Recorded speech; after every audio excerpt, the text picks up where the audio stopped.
তৃতীয় বিশ্বযুদ্ধের পর 1941 সাল থেকে 1948 সাল পর্যন্ত এই 8 বছরের মধ্যে 259টি সন্ত্রাসী আক্রমণ চালিয়েছে শুধুমাত্র ইহুদি সন্ত্রাসীরা। অনেকগুলো দল আছে, ইরগুন, ইস্টার্ন গ্যাং, হ্যাগানা। আর আমরা জানি কিং ডেভিড হোটেলের সেই বিস্ফোরণটার কথা। ঘটনাটা ঘটেছিল 1946 সালের 22শে জুলাই। বিস্ফোরণটা ঘটিয়েছিল ইরগুন, নেতৃত্বে ছিলেন মেনাকেন বেগান। এখানে 91 জন নিরীহ মানুষ মারা গিয়েছিল, তার মধ্যে 28 জন ছিল ব্রিটিশ, 41 জন আরব, 7 জন ইহুদি, এছাড়া আরো ছিল 5 জন।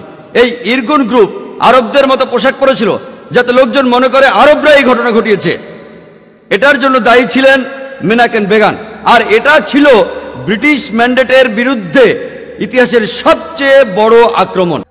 আর সেই সময়টাতে মেনাকেন বেগান তাকে 1 নম্বর সন্ত্রাসী বলে অভিহিত করেছে খোদ ব্রিটিশ সরকার। পরবর্তীতে কয়েক বছর পরে তিনি হলেন ইসরায়েলের প্রধানমন্ত্রী। আর তার আরো কিছুদিন পরেই তিনি শান্তিতে নোবেল প্রাইজ পেলেন। চিন্তা করেন, যে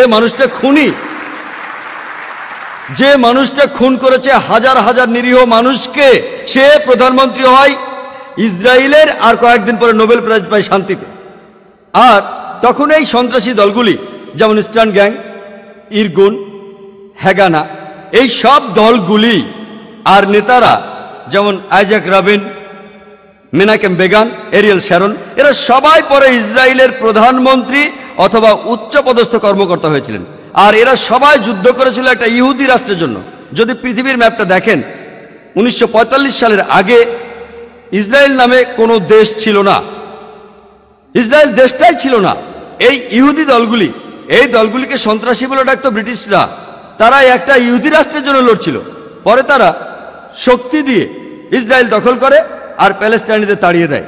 এখন এই লোকগুলি প্যালেস্টাইনের লোকদের বলছে, যাদের দাবিটা আরো জোরালো, তাদের দেশ ফেরত চায়। এখন তাদেরকে সন্ত্রাসী বলে ডাকছে ইসরায়েলিরাই। চিন্তা করেন, হিটলার 60 লক্ষ ইহুদি মেরেছিলেন।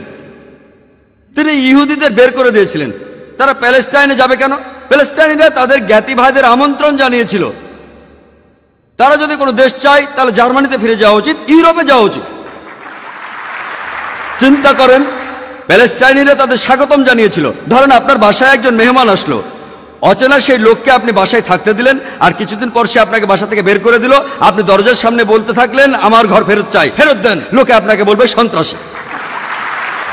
ঠিক এই ঘটনাই ঘটেছে। আজকে এই প্যালেস্টাইনিদের সন্ত্রাসী বলা হচ্ছে কেন?